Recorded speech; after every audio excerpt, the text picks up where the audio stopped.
क्या है, क्या चल रहा है? देखिए, आजादी के 70 साल के बाद भी उत्तर बिहार जो हमेशा से इस देश को राह दिखाता रहा है, जहां आजादी से 70 साल पहले एयरपोर्ट था, आजादी से 80 साल पहले लोहट मिल बन गया था, रैयाम मिल बन गया था, लेकिन आज हमको छोटे छोटे मुद्दों पे सरकार से संघर्ष करना पड़ रहा है। 2015 में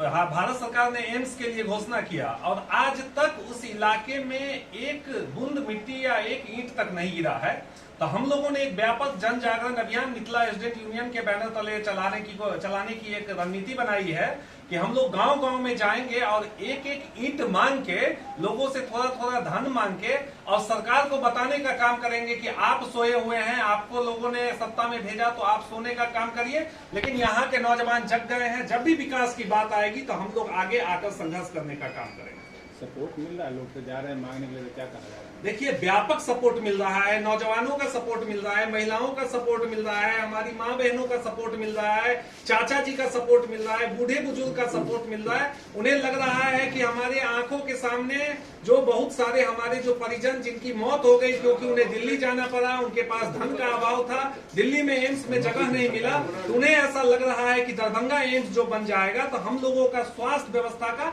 काया पलट हो जाएगा और हम लोगों को सस्ती स्वास्थ्य सुविधा अपने घर के आगे में मुहैया हो जाएगा। इसके लिए व्यापक हम लोगों को जन समर्थन मिल रहा है। देश भर में कई एम्स की घोषणा हुई थी, कई जगह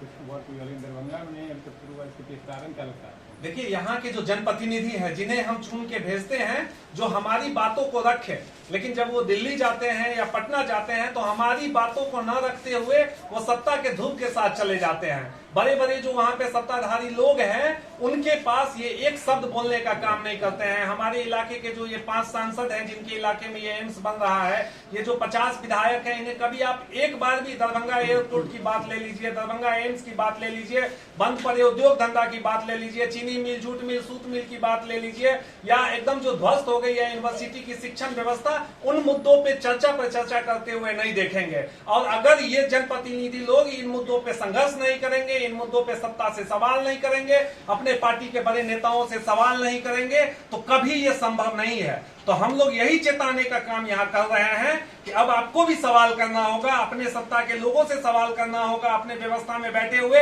अधिकारी पदाधिकारी से सवाल करना होगा और पूछना होगा कि अगर पश्चिम भारत डेवलप कर सकता है, दक्षिण भारत डेवलप कर सकता है, तो हम लोग क्यों नहीं डेवलप कर सकते, हम लोग क्यों नहीं विकास कर सकते? सोशल मीडिया पे भी आप लोगों ने डाला है, ट्विटर पर ट्रेंड किया है, क्या चल रहा है वहाँ, क्या चल रहा है? देखिए, हम लोगों ने व्यापक जन जागरण अभियान का शुरुआत किया है। हम लोग आने वाले वक्त में सोशल मीडिया ट्रेंड भी चलाएंगे। हम लोगों ने पिछला साल एक सफल सोशल मीडिया ट्रेंड चलाया जिसके जरिए हम लोगों ने एयरपोर्ट के प्रति अपने जो उस समय के नागरिक उड्डयन मंत्री थे उनका ध्यान खींचने का काम किया। और हम लोग आने वाले 5-10 दिनों के बाद कम से कम 50 नौजवानों के साथ विभिन्न प्रखंड के विभिन्न गांवों में जाकर साइकिल यात्रा के माध्यम से घर घर में जाकर व्यापक जन जागरण अभियान चलाएंगे, जिसमें सोशल मीडिया का एक बहुत ही महत्वपूर्ण रहेगा। एम्स में अभी ये लेटेस्ट जानकारी है कि बिहार सरकार ने जो है मिट्टी भराई के लिए फंड दिया है, मतलब स्वीकृति दी है अपना, तो लगता नहीं है कि सरकार एक कदम चली, लेकिन देर से। देखिए, मैं बार बार आपको कह रहा हूं कि एम्स बिहार सरकार का प्रोजेक्ट नहीं है, एम्स भारत सरकार का प्रोजेक्ट है। और जब तक भारत सरकार के तरफ से 100 करोड़ या 200 करोड़ या 500 करोड़ का भी अलॉटमेंट नहीं होगा, तब तक एम्स जमीन पे नहीं उतर सकता है। ये जो बिहार सरकार का है, ये एक छोटा सा कदम बढ़ाया गया है जिसमें 13 करोड़ रुपया 6 साल बाद दिया गया है मिट्टी भराई के नाम पर। और मुझे ऐसा लगता है कि इसी मिट्टी भराई के नाम पे 2 साल खींचा जाएगा, उसके बाद फिर शिलान्यास का नाटक किया जाएगा, ड्रामा किया जाएगा, उसके बाद इसको 20 साल लगा दिया जाएगा। तो मैं आपके माध्यम से, चैनल के माध्यम से सबसे नम्र निवेदन करता हूं कि जिनके भी मन में मिथिला के प्रति हमदर्दी हो, जिनके भी मन में यहाँ के जो 7 करोड़ लोग हैं उनके स्वास्थ्य व्यवस्था की चिंता हो, उन सबको आगे आकर एम्स को जल्द से जल्द निर्माण करने के लिए सरकार से वार्ता करवाने का पहल करें।